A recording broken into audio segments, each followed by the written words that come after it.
Well, good morning and happy Sunday, everybody.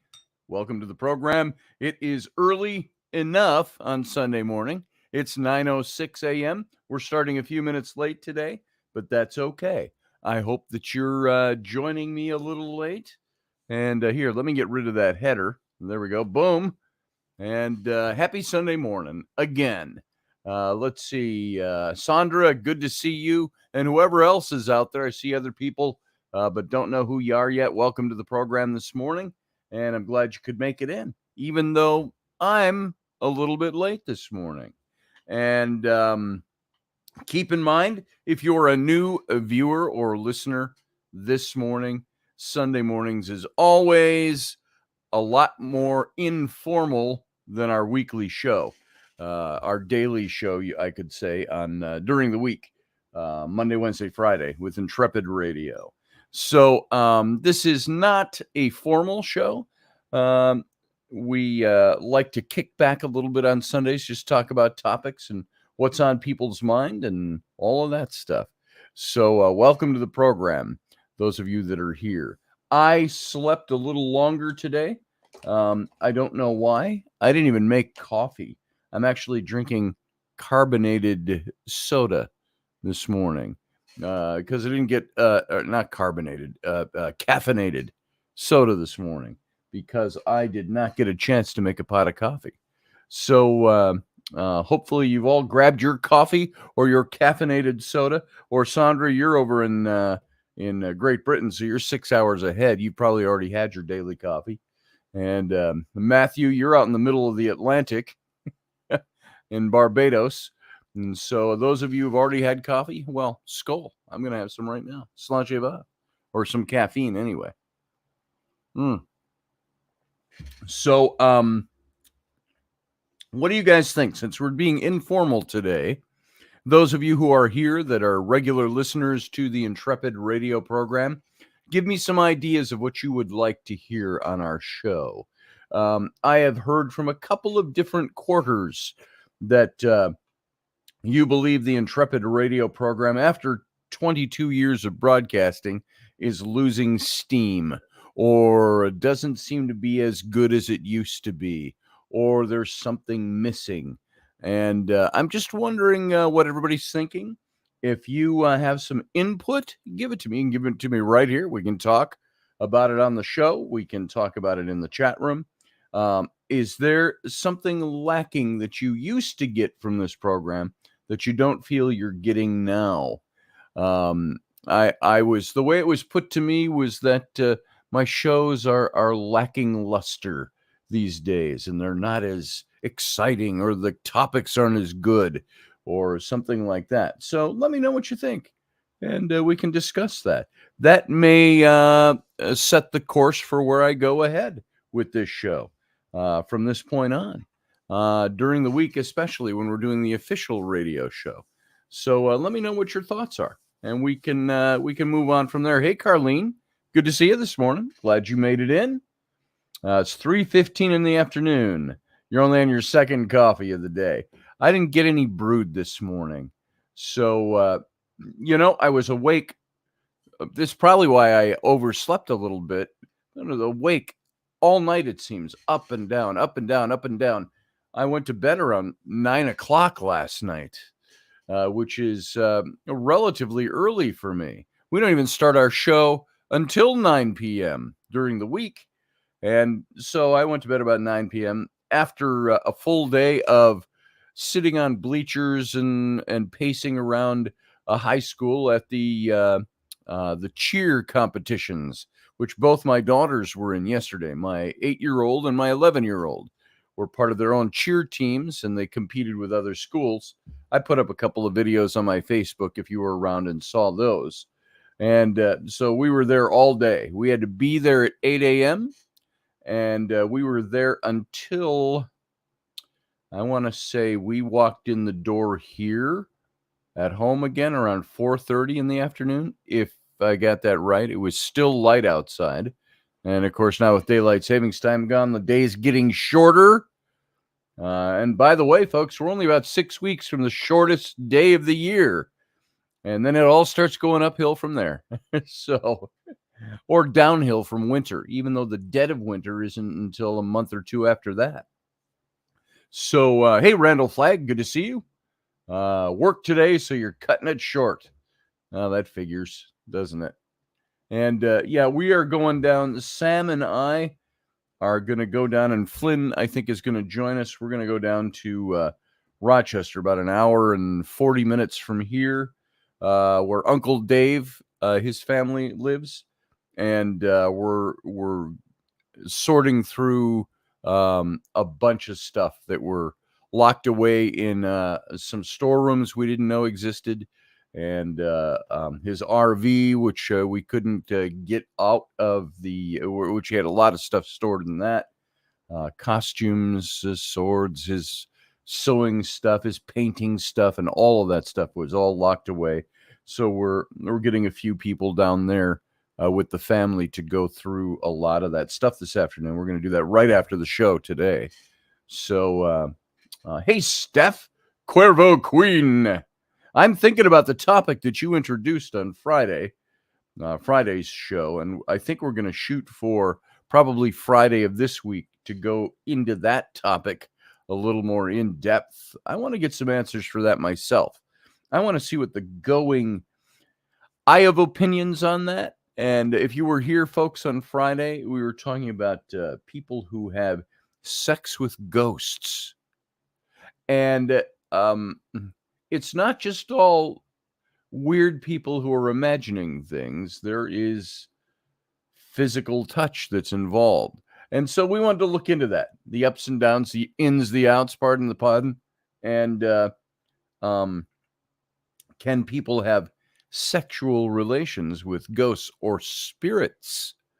Can spirits manifest into physical bodies? And so we're going to look into that. I've got some opinions on it. I've got scant little bits and tidbits of information, but I've got some queries out to some people in the know on this stuff, and I want to see what we're going to come up with. So, by the way, I see Matthew mentioning Hanukkah, which is coming up next month. Same time we have Christmas, right around that same time. Somebody said to me today that they were countering something I said to somebody at least a week ago about Hamas and Israel and all of this going on over there, that 4,200 children have been killed by Israel, or the way he put it, murdered by Israel, since the beginning of this war a month ago in Israel. And I just out and out said that's stupid. I get really tired of people sometimes, and I get tired of pussyfooting around the question and the issue with everybody touting their particular brand of propaganda. They're not only touting propaganda, they're repeating the propaganda. And that starts to get, I think, for me, it starts to get really old. From politics and Trump and Biden and what's going on, and now Hamas and all of this. And it starts to get really, really old. And so I always push and promote the idea of being polite, of getting your point across. One thing I run across with anti-Trump type of people is they can't talk issues. Very few of them can talk issues. Very few of them can have a cogent, intelligent dialogue with somebody, even though they're on the opposite side of an issue. You can be on opposite sides of issues and have polite conversation. And by polite, I mean professional types of conversation. You can disagree. You can even yell a little bit. But the moment somebody stoops to name calling or things like that, then the argument's gone. Now, am I doing the same thing when I tell somebody that's just stupid? No, that's my final exasperation with it. It's like, do you really believe the bullshit you just spouted? that is about as stupid as it gets. That's how I tend to get. Uh, yeah, Carlene, you've seen that conversation. When somebody has to come in, this isn't even the conversation I'm talking about, Carlene, the one that you were part of. The one was on somebody else's post, somebody who's a listener to this show, and somebody came in and said something ridiculously stupid, and because they're pushing propaganda. And the reason I'm angry about it is I see so much propaganda being touted out there. We've got kids in our country for the first time ever, anti-Israel, pro-Palestinian. Now, you can be pro-Palestinian in the respect that you can say there are some Palestinians that would like to have a better life or have a country of their own. That's fine. Israel, did you know that it was a dual state over in Israel was agreed to by Israel at least twice, where the Palestinians got under Arafat, they were offered 95% of what they wanted. Then under Abbas, who headed up the Palestinians, they were offered 97% of what they wanted. I don't know how they came to those figures, 95 and 97%. Israel agreed to the two-state issue, but the Palestinians wouldn't, because they had groups like Hamas leading them or anti-Israeli groups leading them, and they wanted the eradication of Israel. They wanted Israel gone. That's where the river to the sea issue comes in. And so I start hearing people arguing that Israel is mistreating the people living in Gaza, who they refer to themselves as Palestinians. Remember, there is no country for Palestine. Palestine has never been a country. Palestine is not being occupied by Israel. Those who are called Palestinians are the historical occupiers of Israel. And so you start listening to all this, and after a while, you can see the people who are either the propagandists themselves, or they have swallowed the pill, the hook, line, and sinker of the propagandists by the things that they say out there. And when somebody comes in and says the Israeli army has murdered 4,200 Palestinian children in the last month, I stand up and call bullshit and ask that person, how stupid do you think I am? And how stupid are you to be repeating that bullshit? So that's when it gets to me. Matthew says, I heard Israel's prime minister's speech this morning as he addressed the nation. Oh, okay. Steph said, so I said, obviously, like every other left or liberal, you can't have a conversation with them. So drive on. Yeah, there it is. Some of them I do, some of them I don't. Some of them I have conversations with until they get into all this.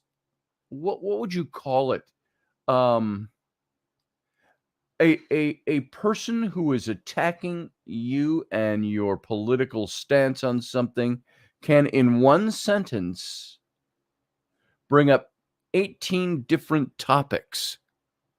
That, how come you can't answer this because he did this and that and said that and do it over here and there, in one or two sentences, and you go, it would take me 2 hours to unpack what you just spewed forward in a sentence or two.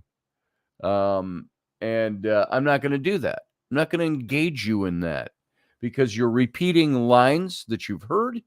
I usually ask people when they do that, I say, will you offer me your sources on that? And usually the sources is something like George Takei's Instagram, which is a bunch of bullshit anyway. All of the issues like that he stands on. And so it's like, give me a real source and we can go from there. And so the population is supposed to be 50% kids. So logically, you'll have more kids' death, as sad as this is. Yeah, that's true. But Israel also does not target civilians. Now, there will be collateral damage, but Israel does not indiscriminately bomb civilians. Israel announces when they're bombing so civilians can move out. Right now, did you know that Israel has offered all the Palestinians to leave Gaza and come over into Israel for protection while they pursue Hamas? Guess why they aren't coming? Hamas is not allowing them to leave. They need them there for human shields. But it goes back to the whole hospital bombing that happened, 3.5 weeks ago? Something like that. It didn't happen. It wasn't Israel. It was a stray bomb from Hamas indiscriminately targeting civilians in Israel. You had a whole slew of bombs. One went astray, landed in the parking lot of a hospital. It didn't even destroy the hospital. There were not 500 children killed in that bombing. But that is the propaganda that Hamas uses to try to convince the world that they're being picked on by big old Israel. It's not the truth.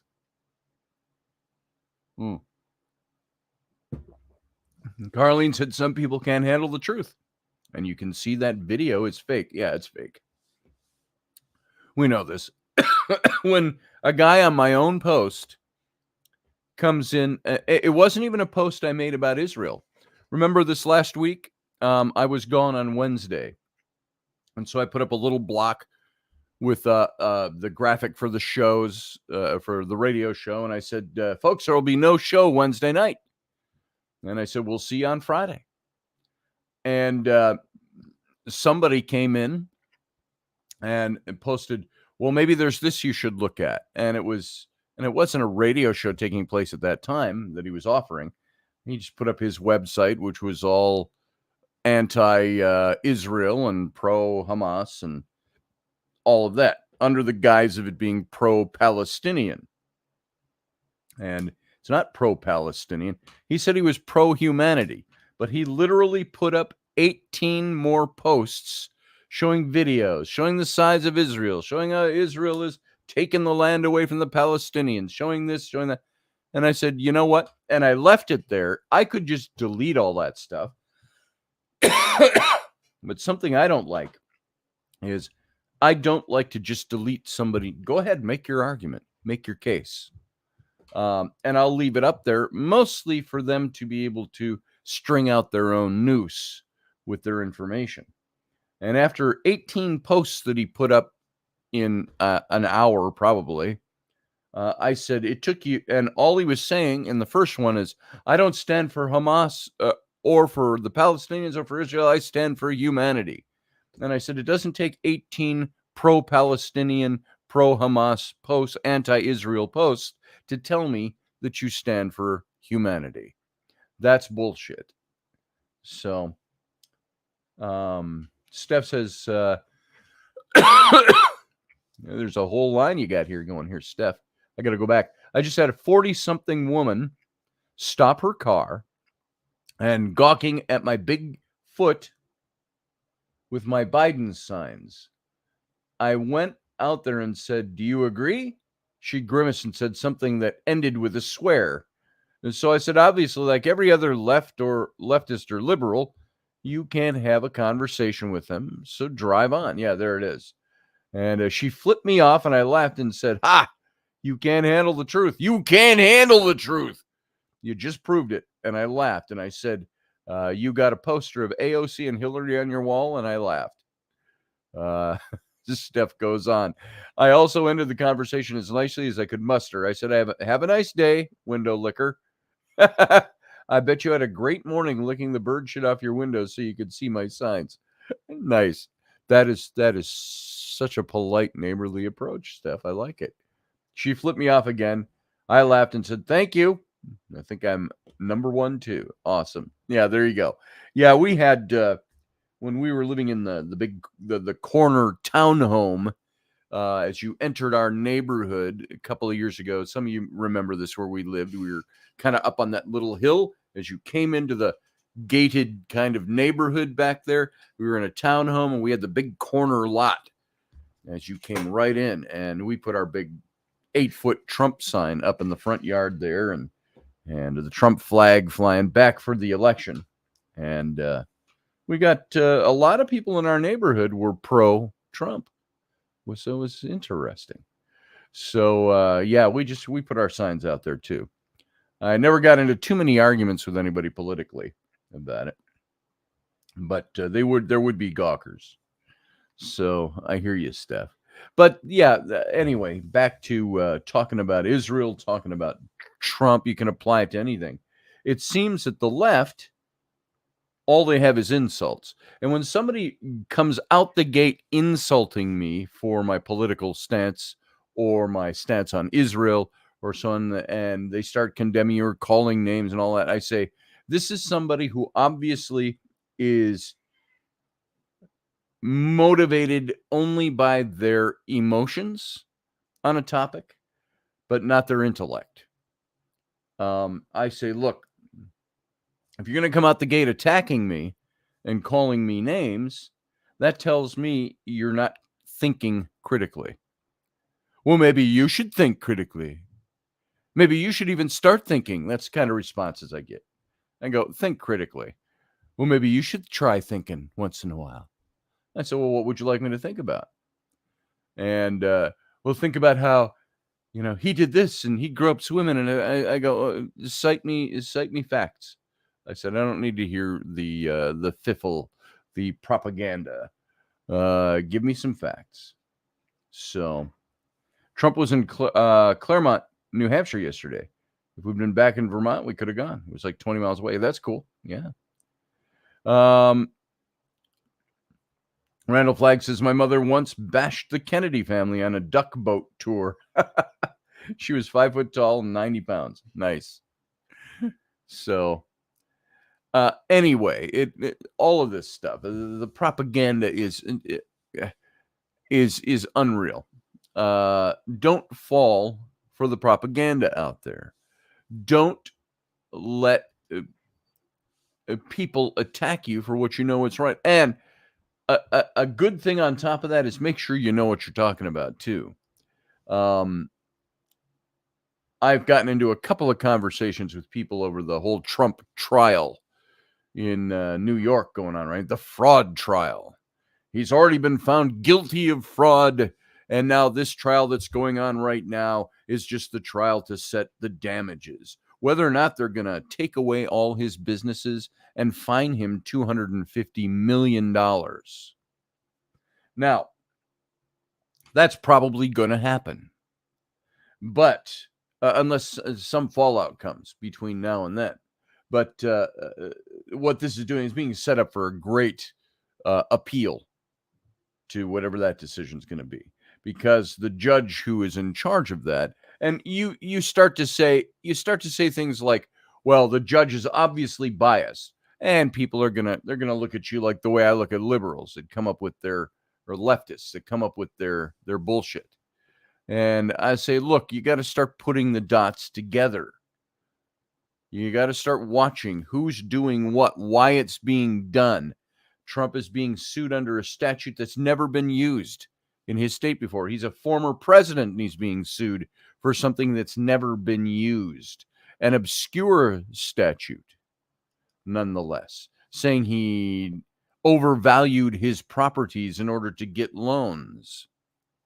And I don't even know what the statute reads off the top of my head. But the problem with what's going on with the Trump trial is, number one, well, he claims he didn't do anything wrong. Number two, if there's a crime that's been committed, don't crimes usually, aren't they accompanied by victims of crimes? Who's the victim? There's no victim here. The banks aren't victims. The bank said he got his loan and he paid back his loan. We made money on his loan. They made their interest. Everything was on time even. There was no fault, no foul. But they're saying Trump overvalued his properties in order to get the loan. And there's not really a law against that per se. There's some, I don't even know what I got to look up the statute to see exactly what it says. That's what started this whole thing. And the judge came in, and apparently there was on the paperwork when you filed, there was a box checked for a jury trial. Well, because the lawyers didn't check that box, I think they were trying to get it dismissed right out. Because they didn't check that box, Trump couldn't have a jury. It's just the judge. And this judge has turned out to be extremely biased against Trump. Somebody said to me, well, you're lucky he's got a judge this bias for Trump in his one of his California suits or something like that. I said, it's not about that. I don't care. I said, I want what is right being done. I don't care if you are for or against Trump. I said, you can love him or hate him. What you would want to see, I'd think, in this country, especially with a former president, is justice being done, is that the law being abided by. You say nobody's under the law. I say nobody's or nobody's above the law. I say nobody's below the law. Everybody should be innocent until proven guilty. This judge, there was a thing about his wife came out, made a Twitter post with a "fuck Trump" on it, and which that all by itself, the judge's wife doing that and making it public, that judge should have recused himself from that case. Or somebody should have recused the judge. You can't be on this case because of the obvious bias that's there. Just the look of it. That should cause anybody to be recused from a case. He's not. There's something about this judge. They found nude pictures he passed on to his gay alumnists or something. Even though he's married, but he's gay alumnists and young kids. Not pedophilia as far as I know, but younger adult kids, I'd call them. And yet that's not bearing any factor in this. Switch that all around. Turn them all into conservatives doing the bias, doing the pictures, doing the wife doing this and that. It had been all over the news. You don't hear any of this. So, by the way, as far as 4,200 children being killed in Palestine over the last month, you think that wouldn't be a huge lead-in for news and information? It's not. Didn't happen. Now, have civilians been killed in Palestine? Yeah, they have. That is part of the collateral condition of war. Civilians are going to be injured. And it doesn't matter how much effort Israel puts into trying to make sure that civilians aren't killed.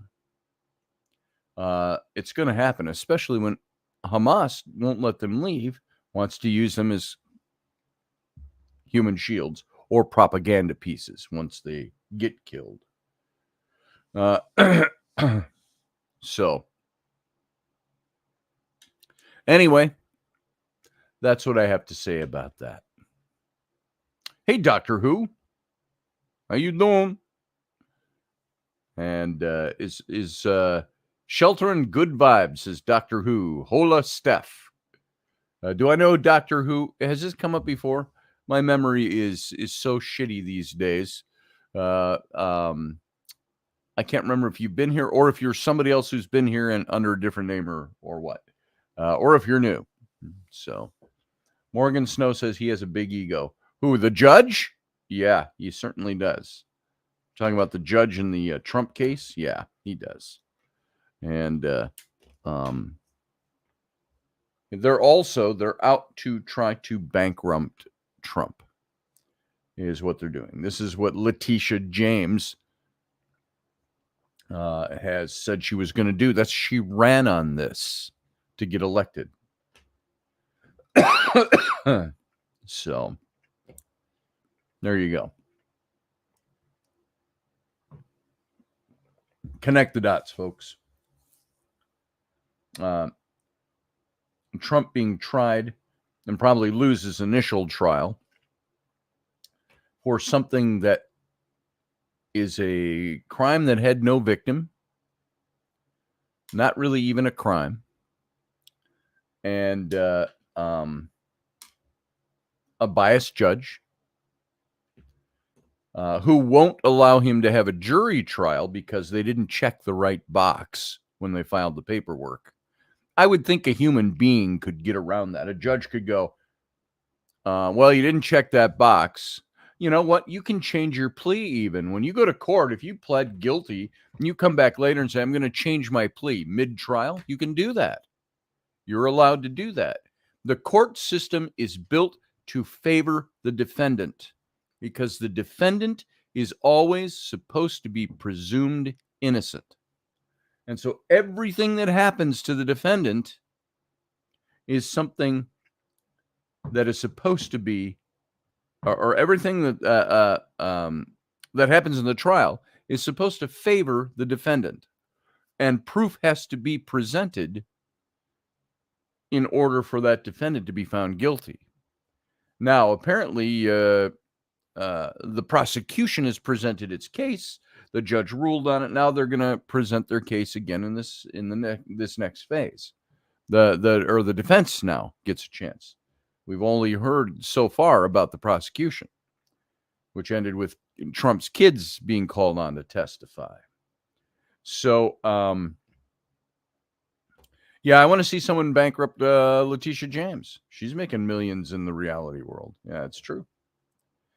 Yeah, there's a bit of the smugness I would like to see wiped clean. Not because I wouldn't dislike her if she was just doing her job. She's not. She's out to destroy a person. She's out to destroy a former president because she didn't like him. And what's the purpose of the left wanting to destroy Donald Trump? Why do you think all these litigations are up against Trump right now? There's not just the 4 major indictments. There's all kinds of state litigations everywhere against him because the left has a machine in place. It might not be as organized as you think. It might not be like, everybody check in. Who's here for the destroy Trump leftist machine?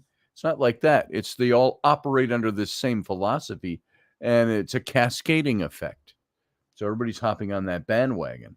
So they are taking somebody that they disagreed with. What did Trump do? Trump came in and bucked the system.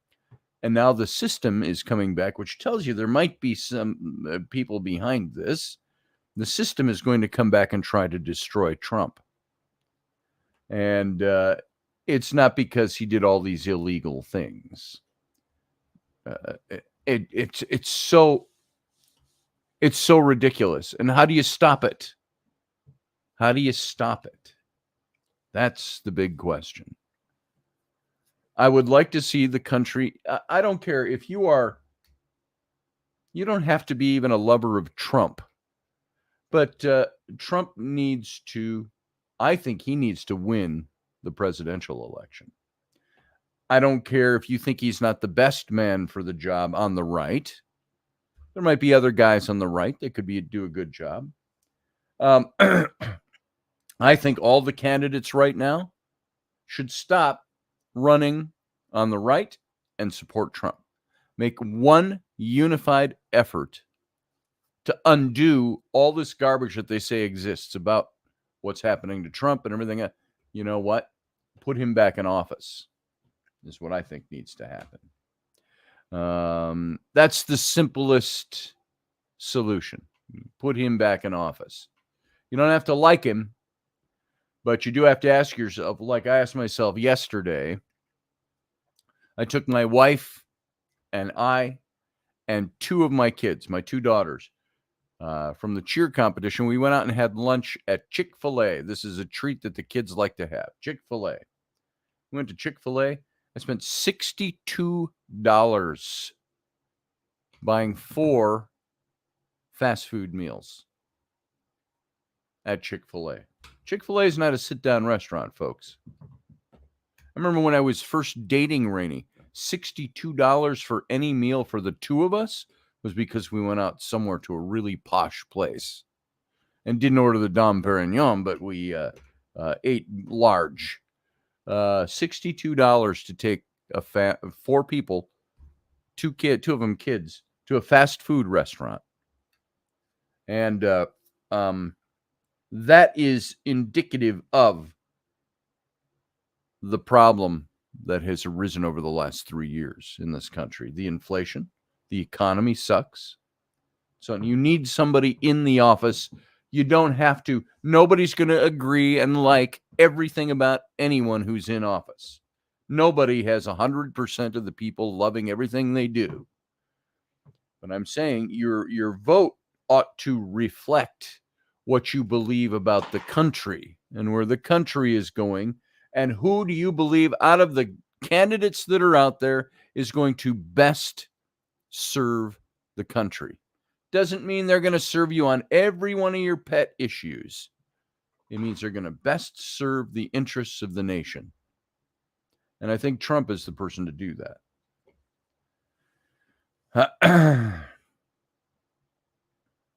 Yeah, Steph, and you say she made some money. You're not sure she's on the up and up on some deals. See, and we don't know that for sure. That's what I would say. I would even give her the benefit of the doubt. We don't know that. We suspect that. So, oh yeah, I saw that too, Carlene. Biden trying to lay the wreath at the tomb of the unknown soldier. Then he got lost when he was supposed to leave. He didn't know what he was doing, where he was going.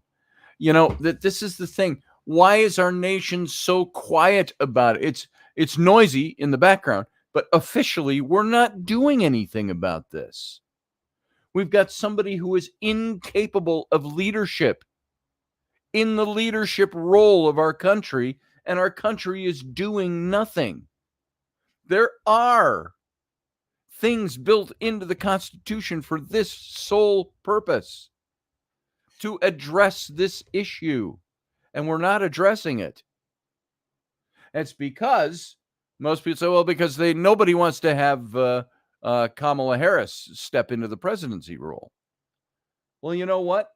I would rather have a year and a half of, or a year of Kamala Harris as the fill-in president with checks and balances in Congress than I would having the world. Well, right now, the Biden administration is there. We're not a dictatorship. You can't undo that democratically or even in our republic. But there's got to be some action that we can take that shows the world looks at us and they think we're fools over here. Why? And that's important. It's not just how we look. It's important how the world views the United States as the leader of the free world. We're losing that status because the world doesn't see us as being able to take care of our own problems. Look at the guy we have sitting in office. Folks. Yeah, it was a disgrace, Carlene. It was a huge disgrace. Joe Biden is a disgrace, and some of it is not his fault. I will say that. If Joe Biden, even today in office, had the mind he had 20 years ago, we would probably disagree with all of his decisions. But at the same time, he would at least have his cognitive awareness, and he could be a leader sitting in the office that we disagree with his policies and his politics, but at least he could be a leader with his cognitive awareness. We don't have a leader that does that. And what the left is trying to prove to you right now is we don't ever need that again, because they're ruling the country with a figurehead in the current president. So just reelect him. Why have they not pulled him out of the election for all the disfavor there is even in his own party? Why is Joe Biden still being run as the president of the United States for the next election? Why? We're probably going to see some of that change, but why are they allowing it to even happen? Because the left wants to retain power. That power isn't in Joe Biden. That power is in the people who run the government. And Joe Biden, you vote for that ticket, all those people stay in place. His administration, his machine stays in place. They want to retain that power. They don't care how mindless the president is. Donald Trump, of course, when he was in, he didn't do that. He didn't play that. Homie, don't play that game. And that's why you're seeing what's happening to him now happen. Because he wouldn't play that game. Yep, that's it, Steph. They know they can control him. So really, folks, boil this all down to, what are you going to do about it? If you like the status quo, if you like me, I would say, if you like going to Chick-fil-A and spending $62 for a meal for 4 people at a fast food place, that's indicative. That's a microcosm of our economy right now. A microcosm, one little tiny cog in the whole machine of our economy right now was what we paid for lunch yesterday. Joe Biden's a puppet. He's not in control. That's right, Carlene. So you need to ask yourself, what am I going to do about this? Some people say, see, and I don't like this whole, well, I'll vote for Vivek Ramaswamy. It's like, he's a good man. He'd probably be a good president. But when you have people that are going to be on that ticket and you start dividing up that vote, but the leftists, the Democrats are pushing, only vote for one guy, vote for Biden. If you want to keep things as they are, you're going to divide the vote on the middle and on the right. Will divide the vote, but they will stay firm on the left for the guy who's already there. Not because they all respect the guy, but because they want that philosophy of government running the country.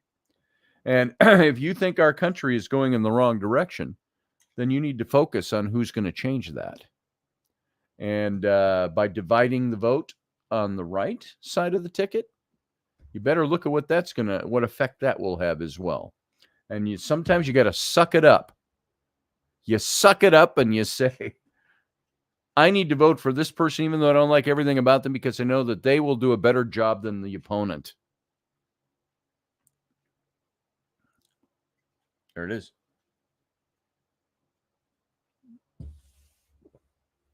Yeah, he's green. He could be in President Trump's cabinet. I think Vivek would be a great person. I thought he should have him run as his VP.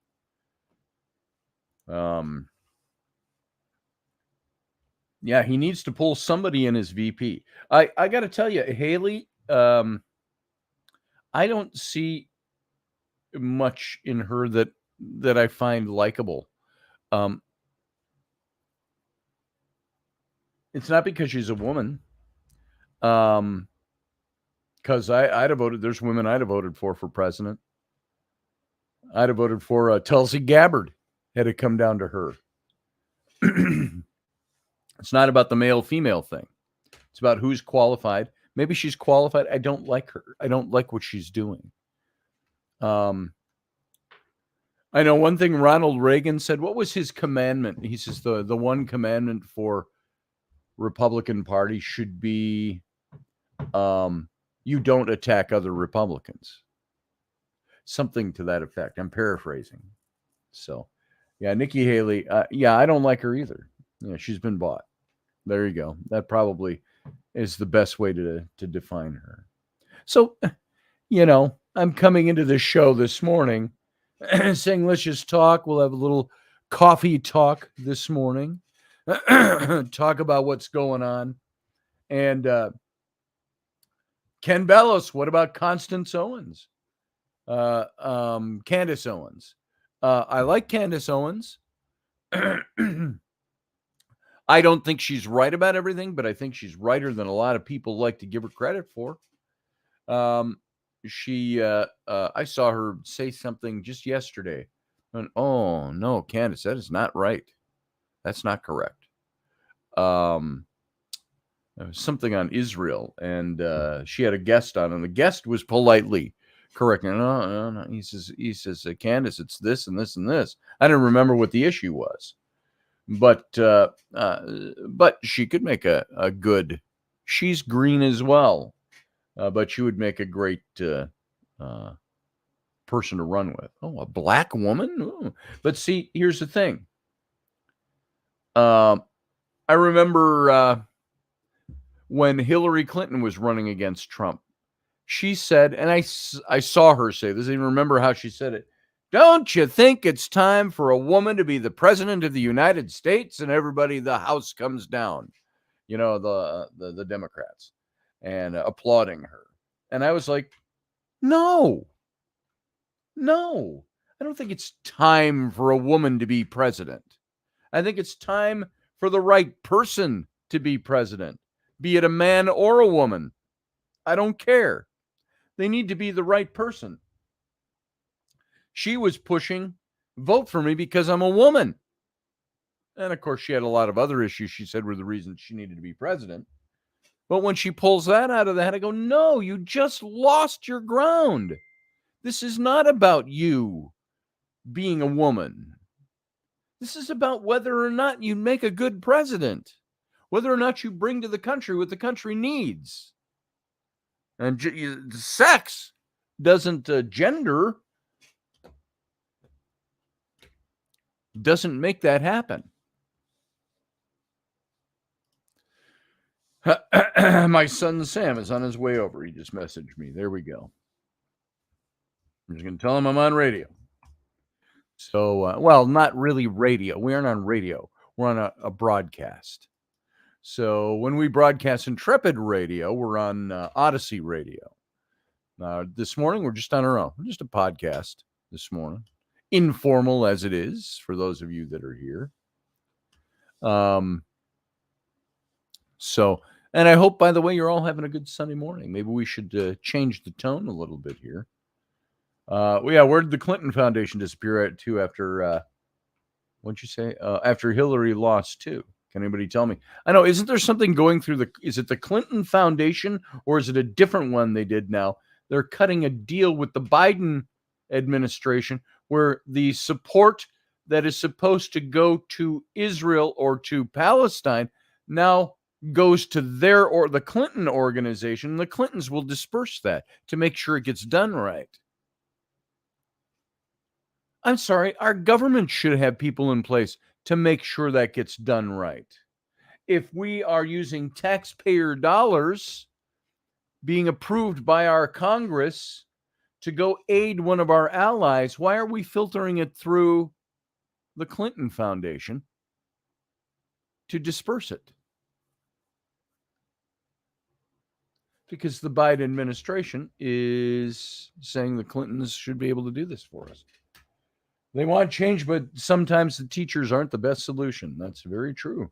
Grumpy Stack, good to see you. Grumpy says it's foolish to think people like Candace Owens or a Tucker Carlson to be VP. They're journalists, and if they want to be in political positions, they would go for it, but they aren't interested. Yeah, I heard the thing about Tucker Carlson. Somebody asked Trump, do you think Tucker Carlson, would you? And he says, well, I think Tucker Carlson could be a good choice. I don't think Trump is seriously thinking of asking him. And if he is, I don't think Tucker Carlson would seriously want to take the job. There are some people out there, they're very good at what they do. They're good pundits. They're good journalists. That doesn't necessarily mean they want to be a politician. Yeah,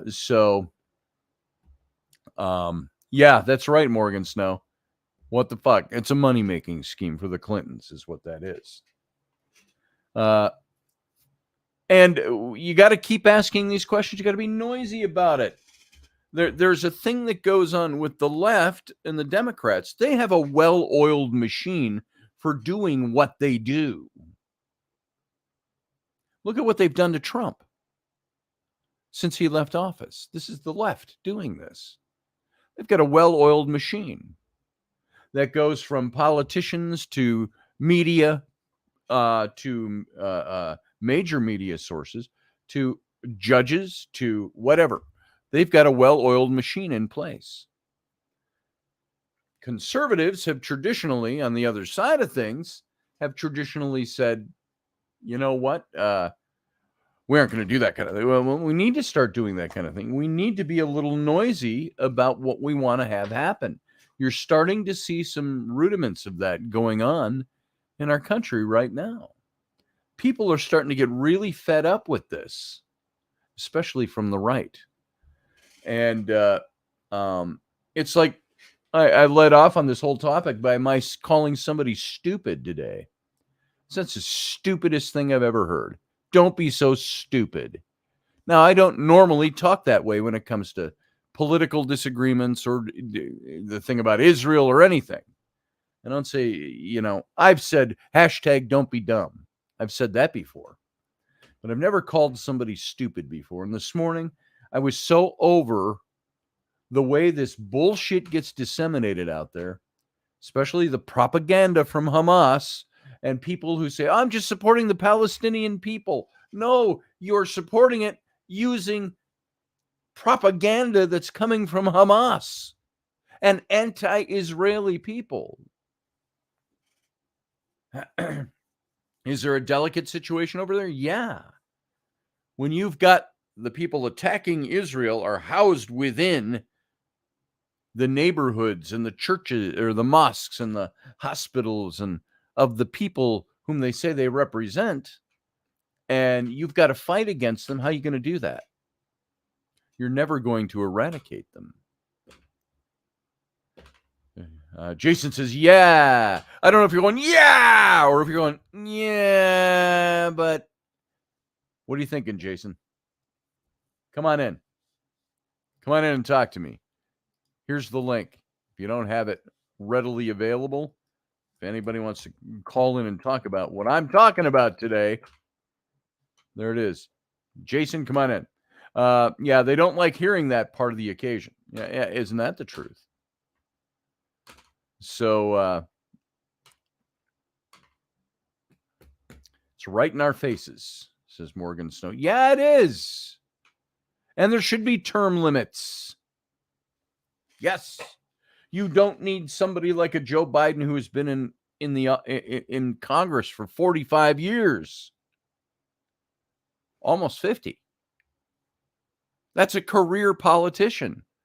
These positions weren't invented and created by our founders to be careers. There are things that say that they should go back to their businesses and their careers.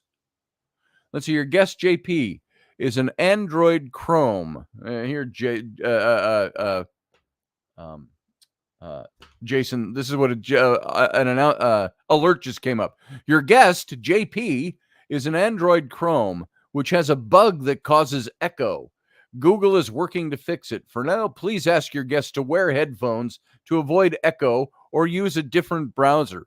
We've also informed your guest. There you go. Let's see how bad you sound. How you doing this morning? Doing all right. Is the echo atrocious? I'm not hearing. Oh, you're getting me. No. See, that's bouncing back. I don't have an echo. I'm hearing the echo. I'm hearing me loud and clear about a half a second delayed because your mic is picking up your audio and bouncing it back to the show. Well, let me see. Yeah. Headsets. Yeah. Either turn me way down or put in an earbud or something. Yeah, I'm not sure I can turn you way down. Because I'm getting some bounce back, some feedback. Let's see if I've still got juice in these things.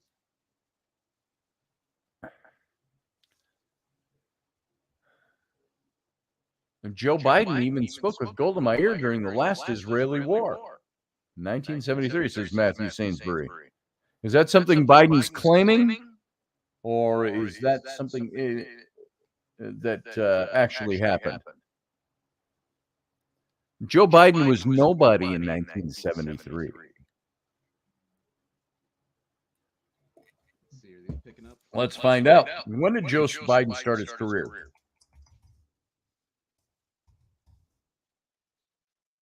Start his congressional career.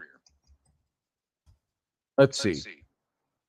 1972, he was first elected to the Senate. So he was in the Senate in 1972 at the age of 30.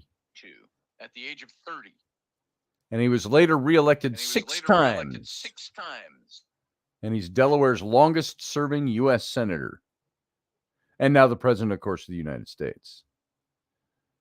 So if he spoke to Golda Meir during the Israeli war in 1973, he did it as a freshman senator. So there you go.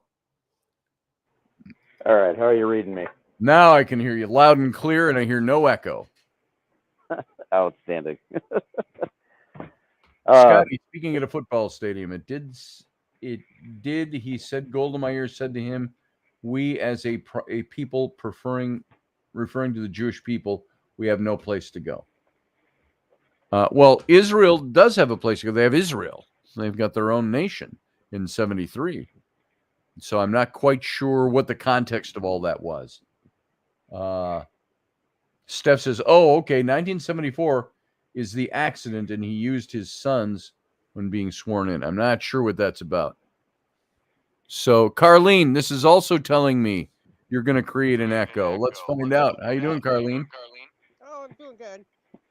Good. I do hear myself bouncing back in. That's weird because you call in all the time and I never hear myself. I did hear it on the other end. I'm wondering if it's just because I turned off my Bluetooth speaker. Yeah. Are you catching that, Jason? You hear? That's what we were hearing before you put in your headset. That's okay. So, I'm not going to stay on long. I had to pick on you about that Star Trek thing. Oh, yeah. What about the Star Trek thing? That was at an antique shop up towards McKinney. Yeah. She sent me a picture, folks, and I don't have it in a format, or otherwise I'd share it with you. Picture of an old Star Trek bridge set, toys, action figures from like the 70s. It has to be from the 70s. Yeah. So I think that's what it said. And then as we got around the corner, they had some glassware with oh my God, I can't think of the names of the people that were also Star Trek. I'm like, oh, Scotty would love this place. Oh yeah, there's some cool Star Trek stuff I see out there. Some of the old collectibles from the 70s, the early 70s, within 5 to 8 years of the show going off air.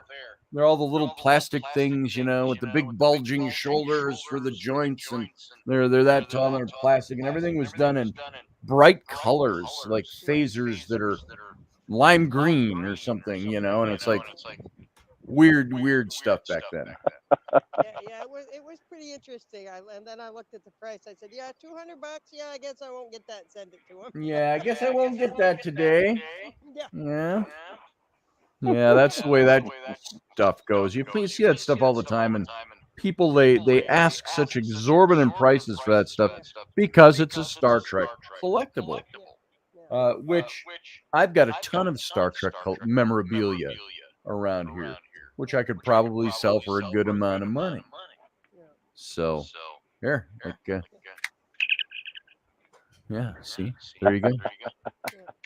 Well, that one was especially cool because I'm guessing the bridge was made out of cardboard, which is the way they. Yeah, it was all printed on cardboard, and you'd set up your cardboard pieces. Yeah. And of course the figures were when they actually knew how to make toys. One of the coolest Star Trek bridge sets I've ever seen is actually it's not Play School. What's the name of that group that does the little roundy figures, Playmobil. Playmobil. They came out. Have you seen that? The Enterprise that they came out with? Just in the last year and a half or something like that. Brand new. The original series Star Trek characters. Look up the Playmobil Star Trek. And the stuff is unbelievable. I may even break down and show this. Playmobil Star Trek. Hold on. Yeah, I got him started. Let's find it here. Images. Okay. Yeah, see, now this is cool. These are the toys we'd have killed for in the late 70s when I was a child. Hold on. Let me get, I'm going to go here, and I'm going to share my screen with you all. You lucky folks. Share screen, entire screen. Boom, and share. Okay, here we go. Now, let's go over here to the Play School stuff. This is the stuff they have just come out with. Oh, they've come out with the Klingon bird of prey now too. Oh, nice. But That's what the cups were. Thank you. They were Klingon. here's what the thing looks like. Let's see if I can get into this. Was the Klingons. Okay, that's from the box, obviously. There. Okay, fine. Accept the cookies. Here you go. These are good. That's what that bridge set looks like. Look at that. That is neat. Holy See? moly. That's the inside of this Enterprise, which looks like this. It's big and clunky. It's also got this wall. Look, there's engineering That's awesome. is in there. That is wild. There, that's how big it is. It sits on your, I'd put that right smack in the fucking middle of my living room too. My wife would That'd make a beautiful centerpiece on the dining table. Yes, it would. And then you take the saucer top off, and you've got the bridge right there with all the characters. Look at that. So what's the bird of prey look like? Let's look at the bird of prey. Let's go back over here. Here's the bird of prey. Because they all sit in the front section. Kapla, the Klingon bird of prey. Okay, there's what it looks like. Oh, look at this. Hold on. It's got a video. Douche, hook, duck. They look like little Lego guys. Oh man, it's Star Trek 4 or 3. I got the sound is on really loud here. Oh, okay, that's all they show. It's like a teaser maybe. So it does this. The wings move like it's supposed to. There's your bird of prey. It comes with Klingons. Oh, this is supposed to be Kirk. Way up in the upper left. I think that's Kirk from the one episode with the whales where they had. Well, that all started in 3. There you go. That's what it looks like. Yeah, that's just there's your Klingon sitting there and Kirk on the screen. So it's a little tiny cockpit on that one. But there, that's how that one looks. That's your Klingon bird of prey. So here you go. That's impressive. See this down here in the lower left? Star Trek USS Enterprise, $499. That's for that one. You know, that reminds me of is the G.I. Joe aircraft carrier. Yes. The holy grail of G.I. Joe toys. The holy grail. I had, when I was a kid, I had the, not all the G.I. Joe stuff, but I got the, do you remember seeing, Jason, it's before your time because you're younger than me, but in the late 60s, right around pushing 1970, they came out with the Mercury space capsule for G.I. Joe. Oh, whoa, that's cool. Just like a, here, while we're doing this, let's look up G.I. Joe space capsule. I got one of these one Christmas, and yeah, it looked just like this. That's a little smaller one than the one I got. It came in this huge box. Let's see. Okay, yeah, this is the one I got. Had the big sliding window on it. This whole window slid off, and it kind of rounded back into the capsule.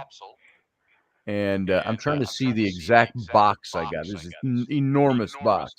Look, this dates it right here. There's the graphic from the box. Jeez. So there it is. You see the box. And this capsule. Step away real quick. Okay, this capsule was about a foot to 15 inches long, something like that. Here you go. There's one. So that's the John Glenn Friendship 7. That's not the one. But that's what I got for Christmas one year when I was about 8 or 9 years old. The G.I. Joe space capsule. So there's that. And to have that now, you'd be in heaven. Oh, yeah. If I still had that now, that it got destroyed. I had it outside, and it was winter, the middle of winter. There was snow everywhere, and I came out one morning, had left it outside, and I don't know if it was the cold, but it was cracked up into pieces all over the yard. And I thought, what happened to that space I'm guessing capsule? if they have a Star Trek model, Lego must have a giant Star Trek Yeah. thing you can build. So somebody just thanked me for my opinion from this morning when I told the guy he was stupid. Let's see. I don't know where that went. I don't see it in the comments here. So I just saw the announcement. Somebody just said something to me and thanked me for my opinion. I don't know if it's the guy I told was stupid this morning or somebody else. So nope, I don't see it. It must be somewhere else. I've been following that feed where you're the guy who's supporting. Oh, okay, humanity, as he puts it, and I'm like, are you kidding me? Yeah. That video he posted is so fake. I mean, It's fake. It's fake. I mean, come on, open your eyes. People don't want to wake up and smell the coffee. It's Yeah. crazy. But that video, I've watched it several times, and I'm like, that's as fake as they come. Yes, it is. So, but oh well, life goes on. Unfortunately. Yeah, somebody just listen to this. This was a discussion I was in with somebody over the Trump trial over on Instagram, and somebody said, "What did they just say? Oh, for God's sake, just check out your page. First, you're from Somerset, Wisconsin. Nothing like a Trumper from Somerset, and you have a podcast. Are you not special? I'm from Hudson. Did you have a special role in the Pillow Guys rally?" Now, see, folks, that's the whole comment. So that's the kind of responses you get from people. So that's interesting. Tell them all to go check out Biden's video laying the reef at the unknown soldiers. Right. That is a disgrace to anybody who is serving or did serve. Yeah. I'm sorry. That is just a downright disgrace. It is. Very, and he isn't smart enough to know what he was doing. But the people who put him up to that are very disrespectful, and we know who put him up to it. Yes, we do. I mean, I know it's his job to do it, but you can't tell me he doesn't have a handler in the background. Right. Saying, ha ha ha ha! Look at what you guys voted for. See how we're going to pull the wool over your eyes. But that, like I said, nothing infuriates me more than somebody who disrespects somebody who has or does serve. Right. And so, by the way, folks, I will also tell you something. To call this a podcast, I used to bristle at that notion. I'm a little more okay with it now because I was doing radio. And I did radio for many years on radio stations.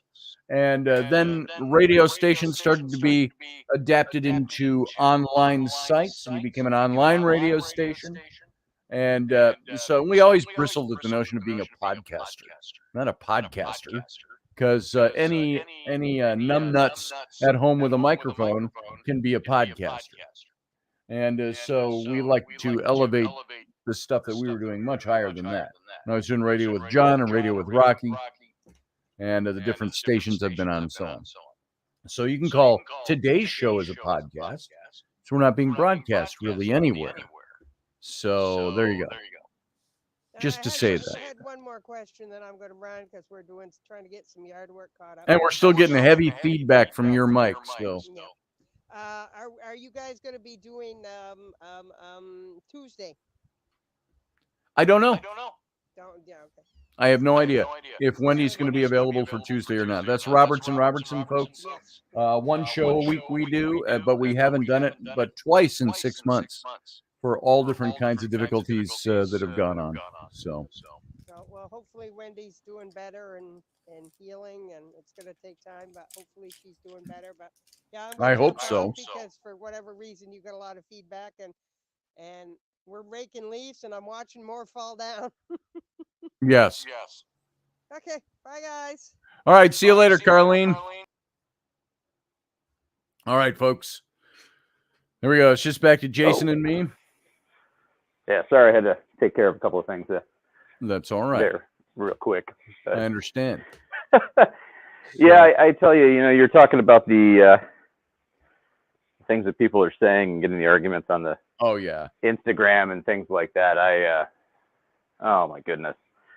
I just, it boggles my mind. I know. And I really think what it comes down to is a lack of information, and then a lack of the ability to do critical thinking. Look, and I'm not saying that Israel hasn't done questionable things in the past. Sure. Right? Sure. What country hasn't? Exactly. But there are some things where people just don't know the history of things, Mm-hmm. and they enjoy the soundbite, and they enjoy the mic drop. Disenfranchised people are looking for a cause to jump on because they need that, and I think that they're doing something. And they know not what they do, to rip the famous quote. Yes. It's pretty ridiculous. I was watching one YouTube show. It's something like Truth Speakers or Truth something or other, but it's a couple of vets, and I think they've got like special forces and ranger background. So they've been all through the mess of the last 20 years, and at a much more intense level than I have. And they were sitting there. They brought up a picture off of Twitter that this lady had posted, and it's a skyline kind of view of a section in Gaza where the IDF is operating, and you can see it's at night. There's a lot of smoke. You can see very bright lights kind of at the bottom of the screen, and you see a lot of smoke in the air, and you see a lot of smoke trails coming down. Mm-hmm. And the lady's sitting there trying to say that, here's the IDF, using white phosphorus and raiding war crimes Right. on Gaza. And it's like, lady, no. And I knew it before they even said it because I recognized it. Mm-hmm. And you would. Right. Yeah. It's like, those are illumination rounds. You have infantry in the field conducting sweeps and patrols at night and things like that. They have the support close enough. They call back for artillery to fire a loom round, and an loom round is a white phosphorus flare suspended by a parachute, and the RD teams will fire it at a certain trajectory where they're basically trying to make sure that of a couple of things, and that is they're trying to make sure that they get the trajectory right so that the munition bursts open over the target correctly and at the right kind of altitude to allow for enough light to last long enough to be useful, and also so that it doesn't hit the ground and start causing fires where you have troops in the field. So it's, they're working these two angles with it, and you can see the parachute of one of the flares in the smoke, and it's like, nah, dude, that's a giant skyborne flashlight. Right. That's all that is. Right. And all these people are trying to say, oh, they're using white phosphorus. And it's like, you know what? White phosphorus isn't a war crime. That's right. White phosphorus is used as a marking round because it produces a ton of smoke. So if you're calling for artillery fire, or if you've got tank support, they'll use white phosphorus rounds as a marker, and then you can adjust fire of your artillery and where you want the rounds to fall based off of that marker. And if you've ever been watching the movies, and they're spouting off a bunch of stuff on the radio, giving numbers, and then saying stuff like fire, or then you get a couple of rounds out and they're like fire for effect. They're trying to bracket the target to make sure that it's getting where it needs to go, and they use marker rounds for those first couple of rounds, and then they'll be like, okay, add 50, drop 50, right 20, and you're given measurements, rough measurements, to where it needs to go, and then they fire a round in, and it's like, okay, yep, you got it, fire for effect, and that means pour on the heat.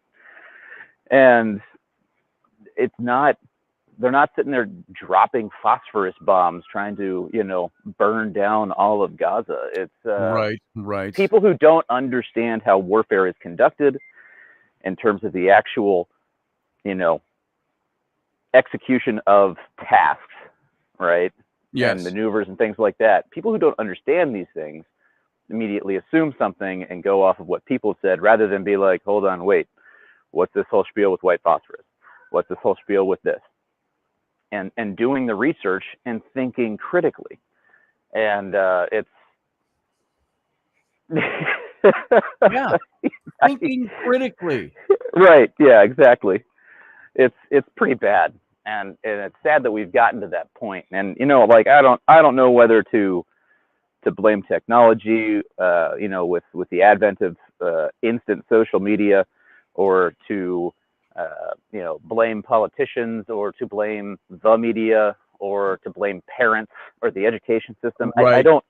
I don't know where you can actually point the finger at, but, yeah. But we've gotten this thing where, like, society on a certain level has dumbed down, and it's hilarious because, here we are, we have the entire compendium of human knowledge at our fingertips in a 4 or 5 by 8 block in our hands, and we can look up everything. And what do? We look up cat memes. Like, I'm pretty sure if we went back to the 40s with our cell phone, be like, look what I can do. Our grandfathers and great grandfathers would just be like, you're an idiot. That's really cool. Look, you're an idiot. I took a picture of what I had for breakfast this morning. Right. Yeah. Saved for posterity. Right. What does that even do? Right. And it's this whole thing too is like spewed, not spewed. It is churned up other stuff that's like anti-Israel sentiment, where you get and you have it with the Palestine-Israel thing, but you get an increased cognitive dissonance when you present facts, you present information, then it just immediately turns into, well, no, you're going to believe the government over this or whatever. And I think the biggest one that I've seen popping up on Instagram is the USS Liberty. Yes. Back during the 6-Day War. Yes. And it's like, look, if you look at every last single report written in the investigation, written by people who were there, like half the stuff you're talking about or tried to say is incorrect, one. And then the other thing is it is very clear it's a friendly fire incident. If you know the fact that, Egypt started painting all of the identification markings on their vessels to look like Western identification markings to help kind of mask who they were, started flying the ensigns of various different countries off their maps. Like, if you knew this stuff, if you dug a little, critically thought, did some research, you would know these things, and you'd be like, dude, you have a couple of aircraft who are returning from a combat air patrol over the Sinai. They were not fixed for air to surface attack. They were set up for air to air.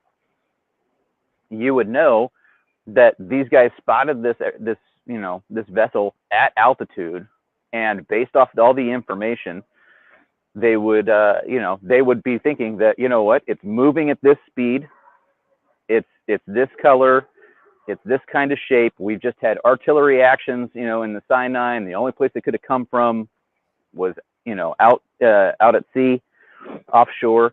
And this is clearly something that, did they get overzealous? Possibly. There were multiple attempts to make sure, like, you're sure this is an Egyptian vessel? Yep. The U.S. vessel is supposed to be like 100 miles from where it's at. And okay, all right, you're sure? Yep. Okay. And they went in, and then once they got a clear view, it's like, oh crap. Yep. They called it in immediately and stopped.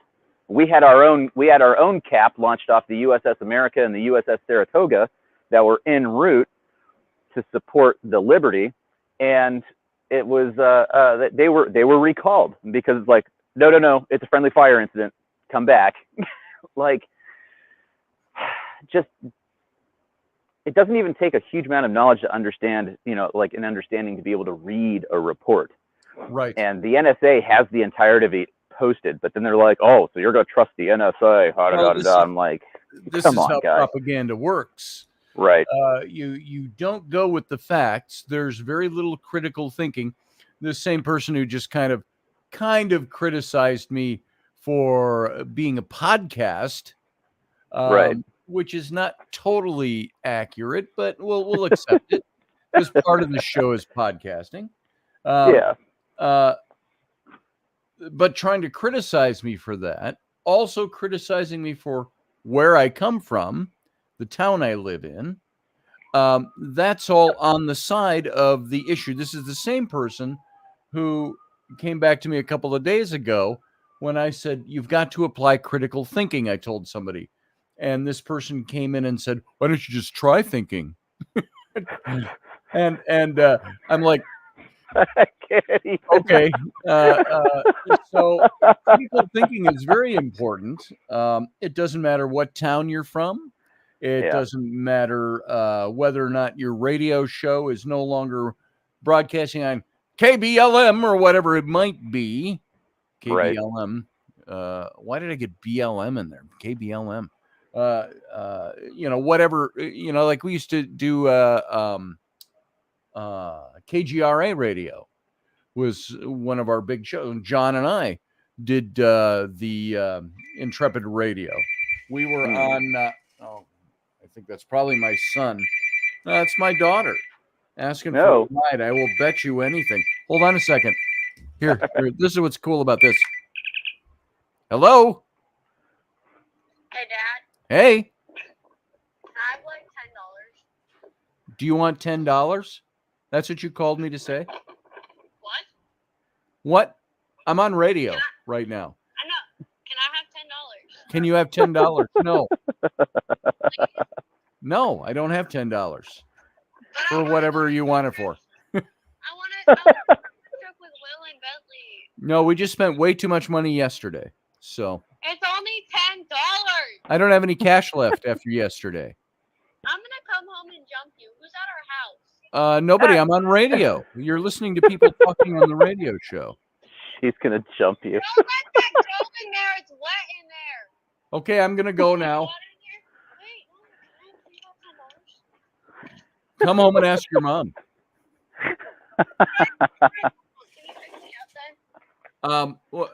Sam's coming over, and we're going down to Rochester today to do that thing with Uncle Dave's stuff. So, you know what? You're wanting to have I don't have time to have a conversation with you right now. Wait, why don't you come on home? Okay, what's your question? Do you get to keep stuff from Uncle Dave's house? Maybe. We'll see. Can you bring me something? Let's end this conversation now, okay? Fine. All right, because we're live on the radio, if you didn't know that. Because I only said it 3 times. So. I'm more important. No. Oh, you're more important? Okay. I love you. Bye. So there you go. My daughter. First thing, can I have $10?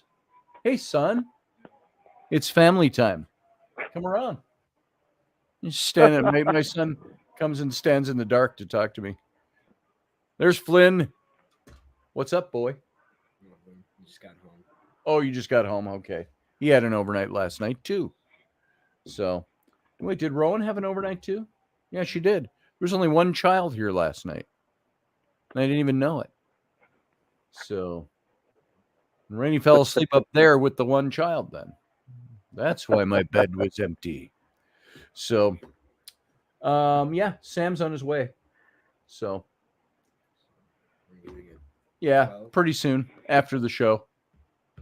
So, we'll probably get some breakfast first. Okay. All right. I'll be done in a few minutes here. So, there you go. So, folks, if you're new to the show, this is what my show is like. Even when we're doing the formal show, the Leslie, who said I'm just a podcast, and we're doing the radio show during the week.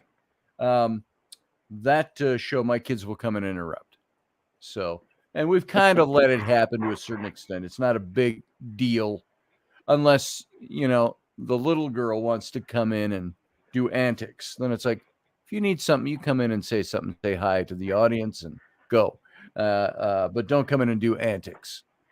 So, but everybody comes in at the same time. So there you go. So my daughter called to ask for money. And then she finds out we're going down to go through Uncle Dave's storage locker stuff. Oh, can we get stuff? It's like, stop asking. That's my kids for you. And you know what? You'd think, by the way my kids are sometimes, that we must spoil them. We must, what's the word for that? What do you call that when you, that we're permissive with them, or they get lots of stuff they don't need? It's, you know what it comes down to? They get denied 97% of the things they ask for, but they still ask. They ask and ask and ask and ask. Every day. You never know unless you ask. My daughter who just called me, she was at an overnight, so she calls me. Can I have $10? It's like, and she makes it a joke. At least she's cool and funny about it when it really comes down to it. But every day there's money for something else. Can I get money for this? Hey, Dad, you got $40? You go, yeah. Can I have it? No. And then the conversation ensues. Those of you who are parents, you might know what that's like. It's their job, says Morgan Snow. Exactly. Yesterday, we went to the cheerleading competition.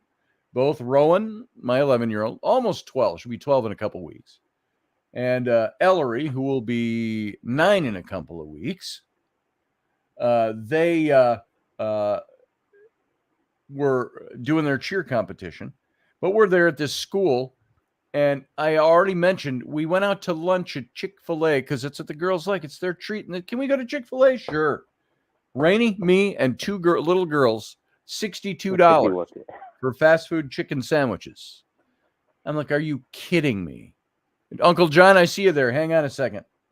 And then, of course, they got a little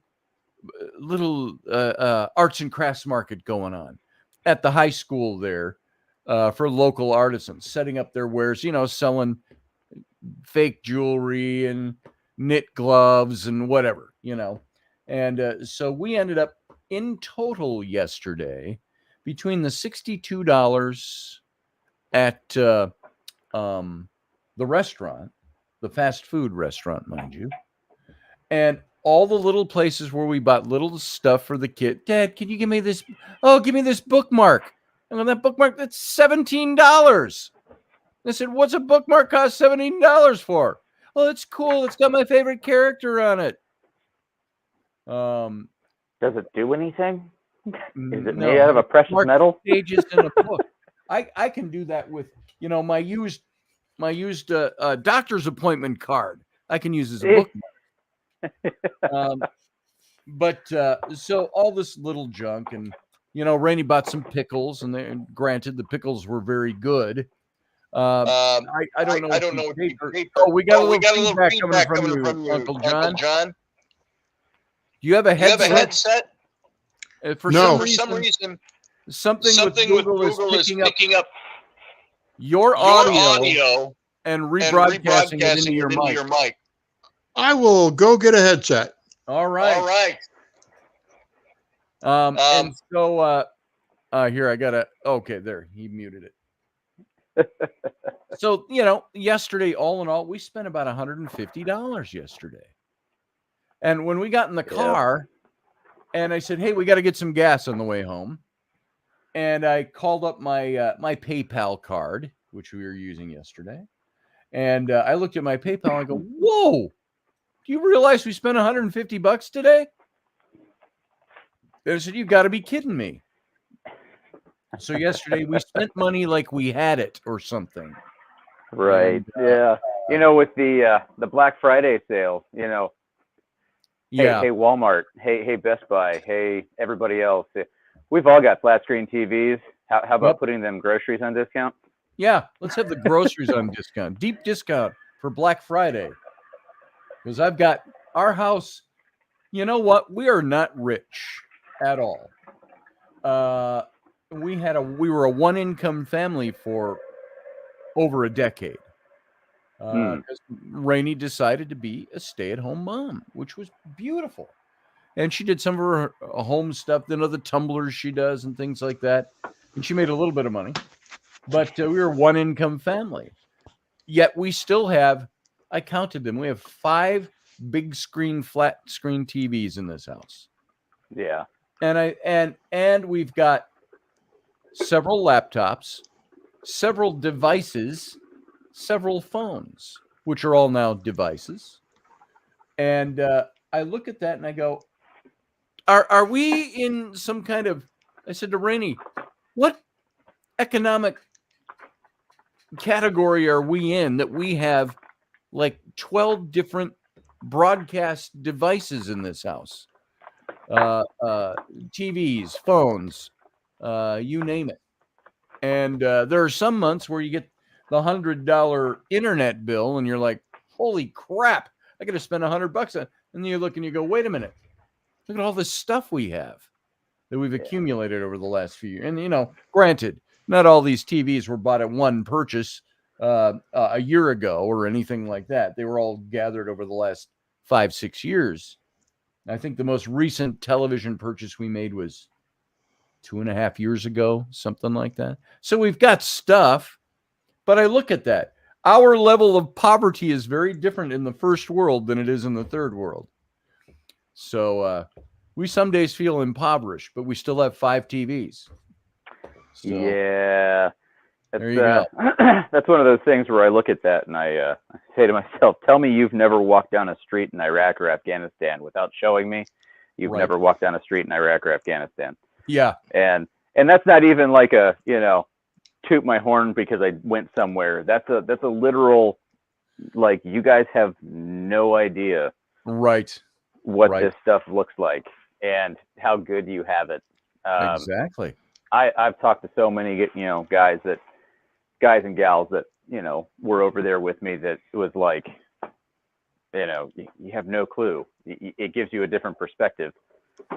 But then again, at the same time, we also make comments about like, there's guys in man jammies in a cave who have, better satellite reception than we do. So what's up with that? But yes, it's it's the truth though. It's a fact that a lot of these folks today don't, especially in first world countries, don't really have a visceral understanding. Right. And their view is very skewed. So and you have a unique view because you've been there. Right. So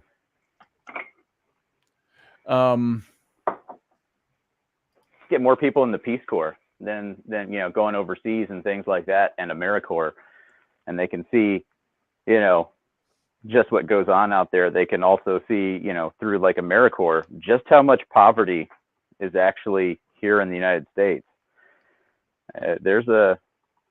There is a deep disconnect between people and what the world is actually like, and it's one of those things where I'm kind of like, they need to see this stuff, and then it's like, well, then some more of the left-wing type politics and mindset might enter into things. It's a dangerous prospect to illuminate everybody's minds, because then we will really be super broke, and not just trillions of dollars in debt. Yes. Because you naturally want, well, okay, not everybody, but there is a natural inclination to try to help those that don't have and are in bad situations. But it's like, you also, if you can't take care of yourself, how can you take care of anyone else? So there has to be a balance, and people don't get that. Right. Which, you know, on one hand, it's like, man, you know, these people have such a big heart and they want to do so much, but at the same time, it's like, we're having a hard time doing for ourselves. Sometimes you got to throttle back. And they don't see that. So. Hang on one second. Keep talking. Oh, great. Filling dead air. Uh-oh. Yeah. La, la, da, da, da. Let me do a song and dance. But yeah, it's definitely interesting, and yeah, that was all I was going to say about There that. you go. That's all right. People don't always account for the fact that things change. Right. Yeah.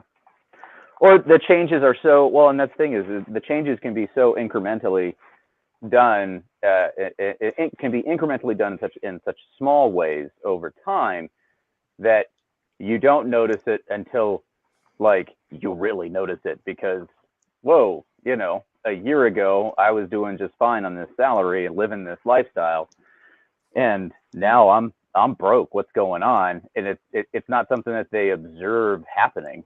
It's sort of, they wake up and it happens. And, you know, because we get used to things, it's like the Black Friday sales. Now, I don't know how many are doing it anymore, but it used to be that if you paid attention, you would see something. Yes. And we'll just use a TV, $500, right? And then you see a week later, it's like, oh, that thing's going for $629.99. You know, it must be a better, different TV model that they've got out. And no, it's still the same insert brand model, whatever here. And then Black Friday sale comes around, and after they've inflated the prices leading up to that, it's like, oh man, it's only $500. Like, yeah. Really, guy? Really? That's Yeah. why I don't go to the Black Friday sales, like, because stores and businesses pull that. Now, not local businesses, like small businesses, because those typically don't do big Black Friday sales, but the big box stores, oh yeah, they were really horrible for doing that. I know they started kind of calling them out in the news for all of 5 minutes. I don't know if that stuck, but yeah. So it's right. So I have relatives who said to me, "Why don't you shop Black Friday?" And I go, "I spent too many years in retail to go into a store on Black Friday." They say, "You miss all the deals." I said, "It's not a deal if it's not a company you've never heard of and you'll never hear from again, that they bought a one-time purchase of, Yep. in order to offer something cheap that they're probably getting higher margin on than the stuff they normally sell at higher prices." Yeah.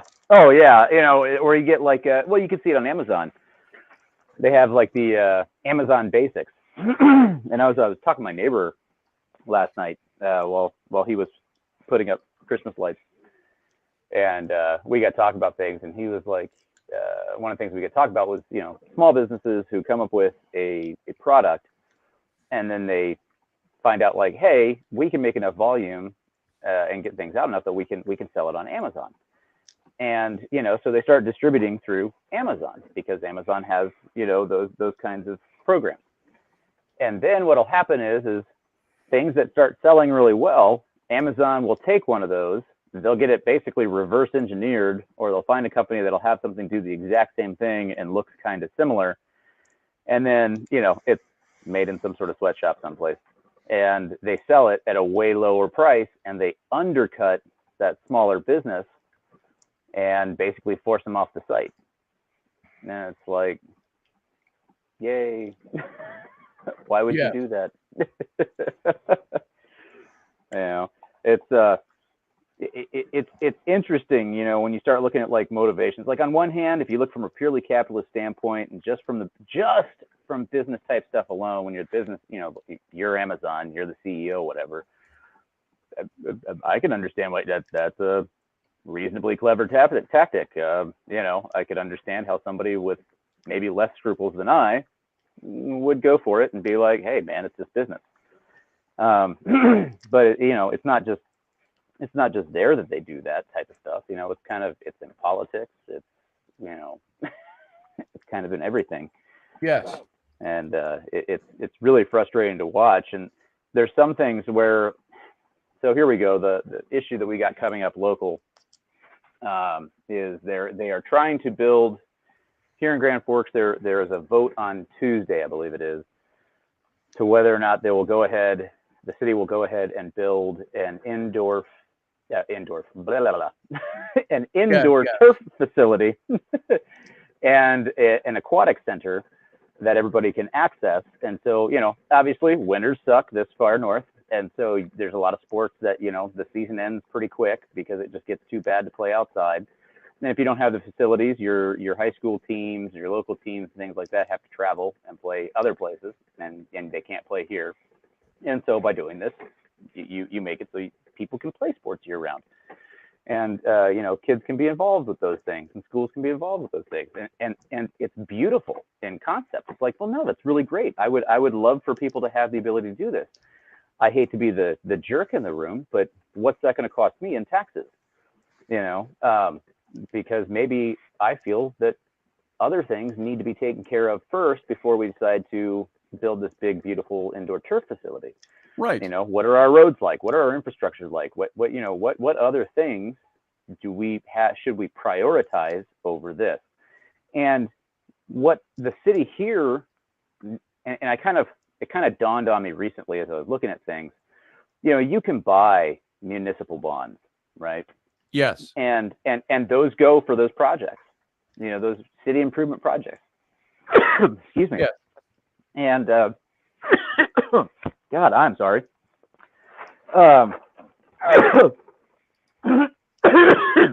It's all right. You gonna make it? Yes.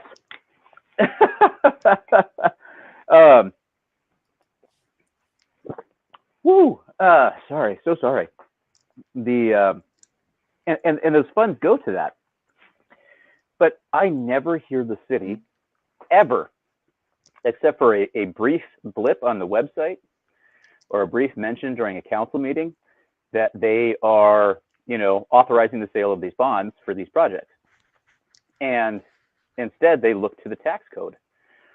And the latest thing we have, so we have a big facility here called the Alaris Center, and they can do, you know, college level, you know, sized football games. They can have concerts, you know, all kinds of symposiums and things like that can come in. And, you know, so it is truly like a huge everything in one event center. Yes. And we've been paying a tax on that since before it was built. And that tax is set to expire later this year.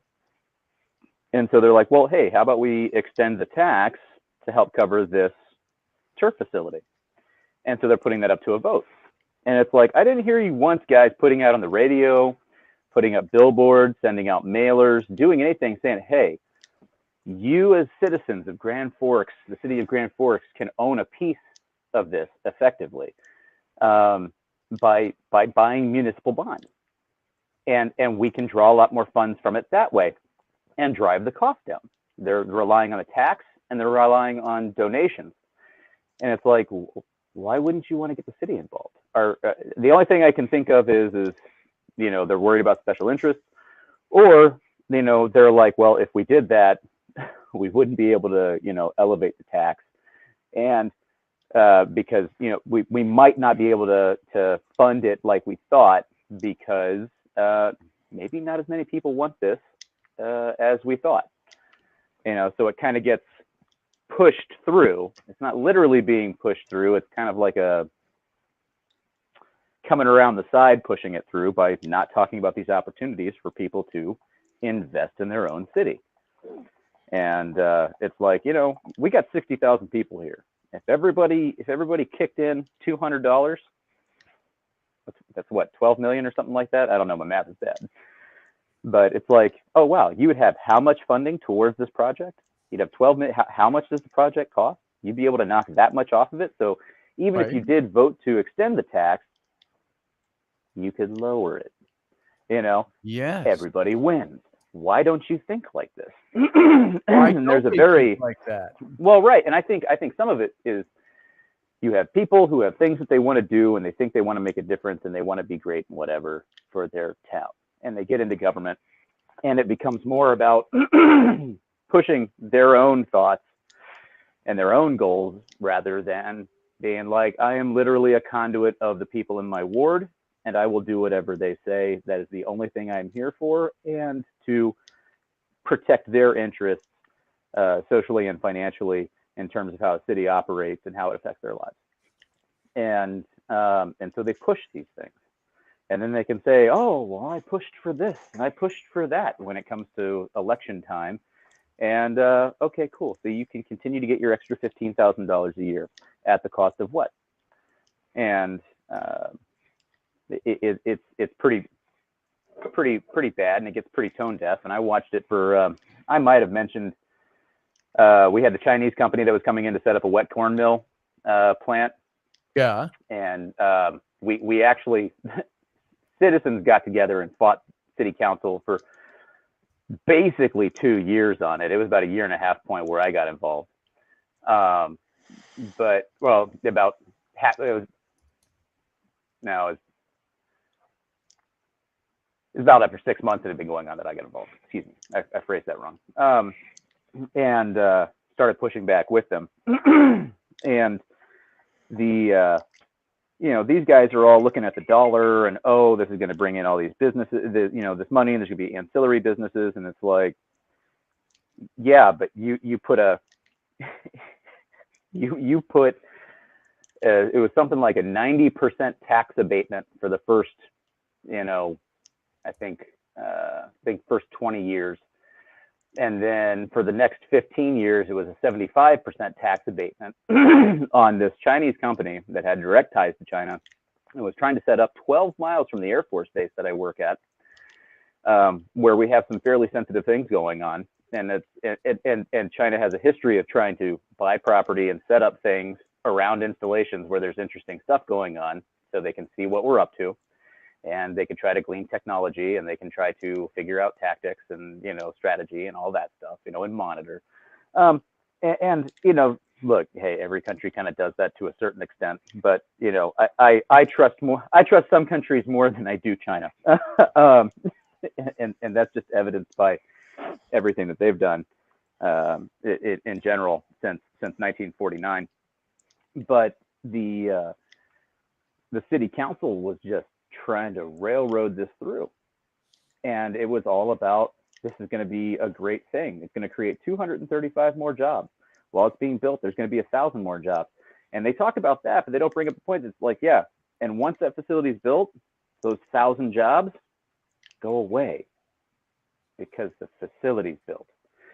Like, this isn't a permanent thing. You're looking at a temporary increase, and you're bringing an enemy into our backyard. 12 miles. They were going to put up a 300-foot cooling tower, and that would have given direct line of sight to the airbase. And it's like, what are you guys doing? How do you not understand this? And they're so singularly focused on trying to, this is the biggest project in Grand Forks' history. This is this, that, and the other thing. They even paid the company bought 370 acres of choice farmland right on the edge of the city. I mean, choice. It was some of the best farmland in the region that you could find. And they bought up 370 acres of it. And then and USDA prices per acre for farmland in this area, not dickering over price and just walking in, without any competition or anything like that, it would have been about $3,000 an acre. If you got into two farmers squabbling, bidding back and forth with the owner for the land, you might get up to 10. But that's people fighting over it and who wants to have control. Then you get egos involved, right? Yes. Fufeng, the company, purchased the land at $26,600 something an acre, almost $27,000 an acre. Wow. Because they wanted that land. Wow. And then they sold 5 acres, maybe a little more, back to the city, saying we're going to give you some great rebates and stuff like that because you're helping us out with the taxes. Well, the city was going to have to shell out $16,000 an acre. And it's like, and the reason why they got away with charging that is because the city, without thinking about it, the Planning and Zoning Committee went ahead and said, yeah, we're going to vote to annex this part of the land, this area that they've gotten into and some other surrounding areas into the city to get it so that it can be zoned industrial and commercial. Now, commercial property in the state of North Dakota, when I was looking up average prices, and again, my information is about 1.5 years old at this point.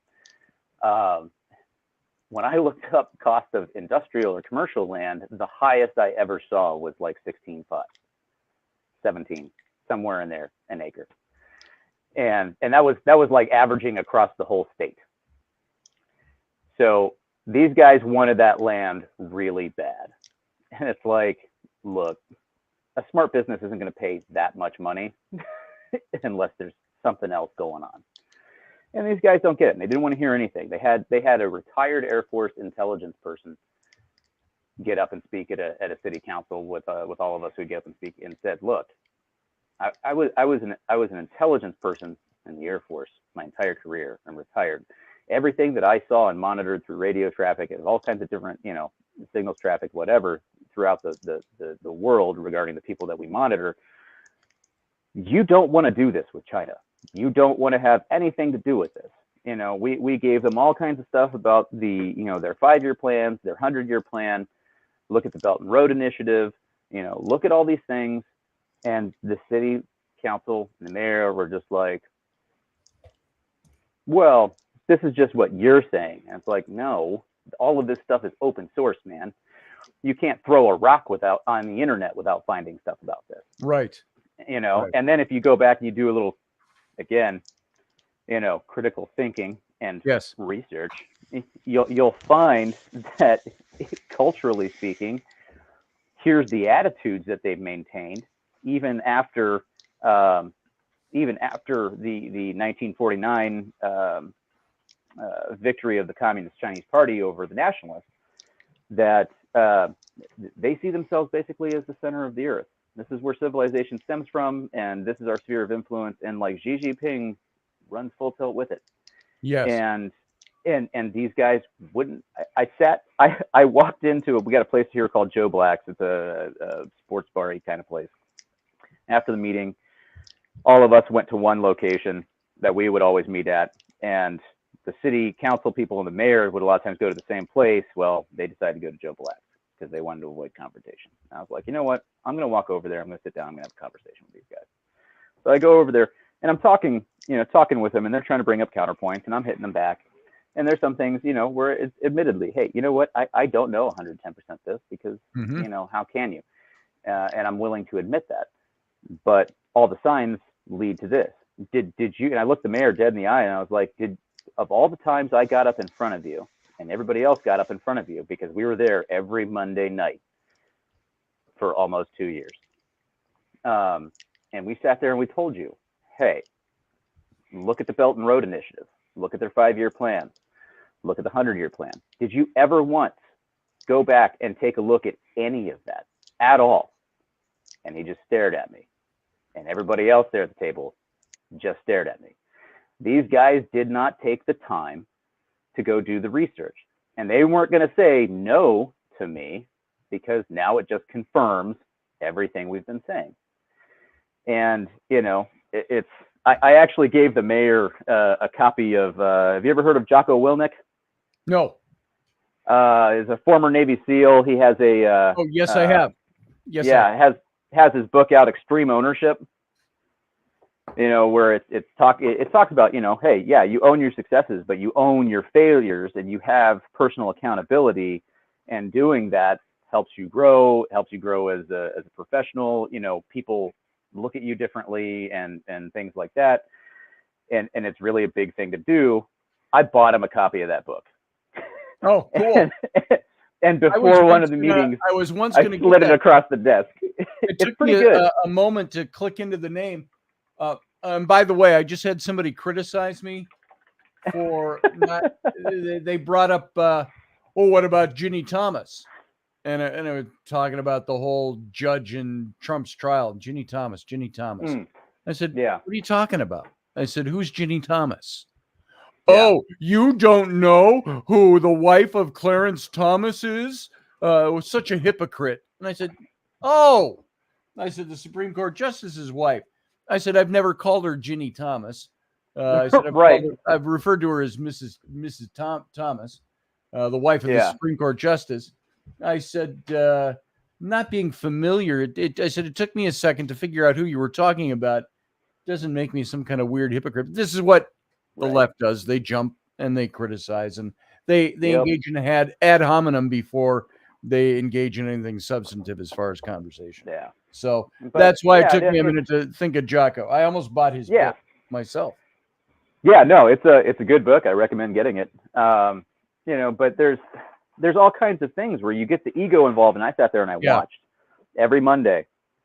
They would get up and they would just start tuning people out, because some people were a lot more animated than I was. I was an instructor in the military. I've led troops. So like public speaking, I'm not going to say it comes naturally to me, even though I've done theater and things like that, but it is something that I can work very well with. You got a presence. You can pull it off. I guess. Yeah. And so they would listen a little bit more to me, but I always came in prepared. I always had my statements written well in advance and usually gone through a couple of drafts, and I practiced them. So I wasn't sitting there, constantly just, but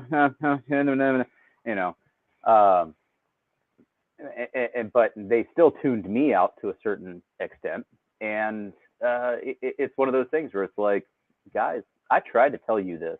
It took the local community getting the federal government involved. Yes. Before it finally got squished. Do a little search on Fufeng and Grand Forks, North Dakota, and you'll get a lot of interesting stuff.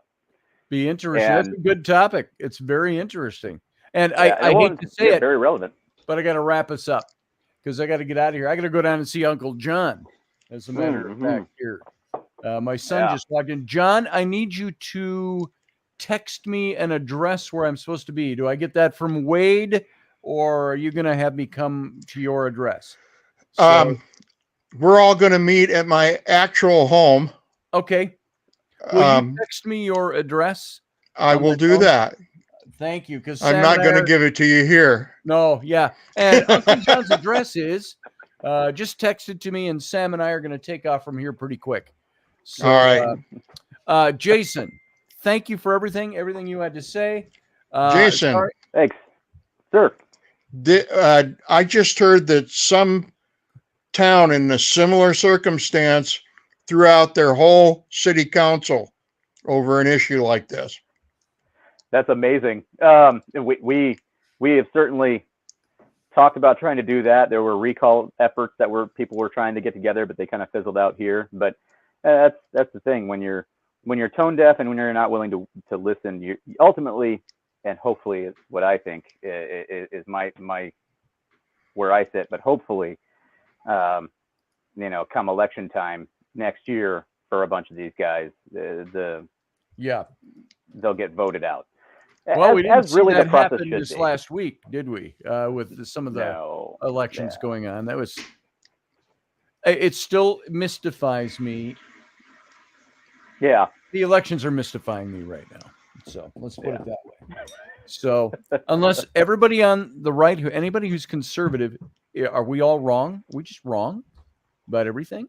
Because it seems that the nation keeps voting the left in. And I think the left has the squeaky wheel thing down. Yeah, probably. The conservative side doesn't do as good a job about it.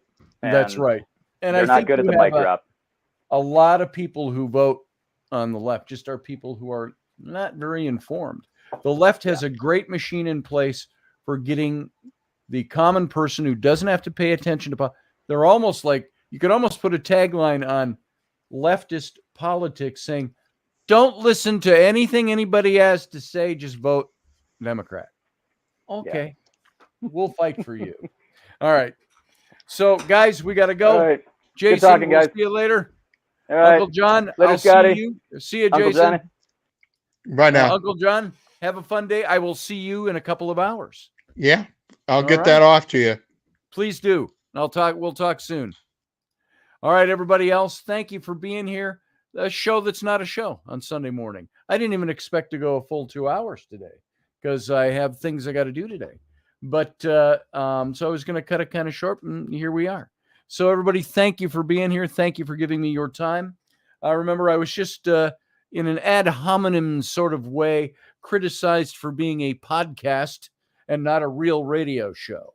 So thank you for joining my not real radio show today, and my only a podcast from a guy that's from Somerset, Wisconsin.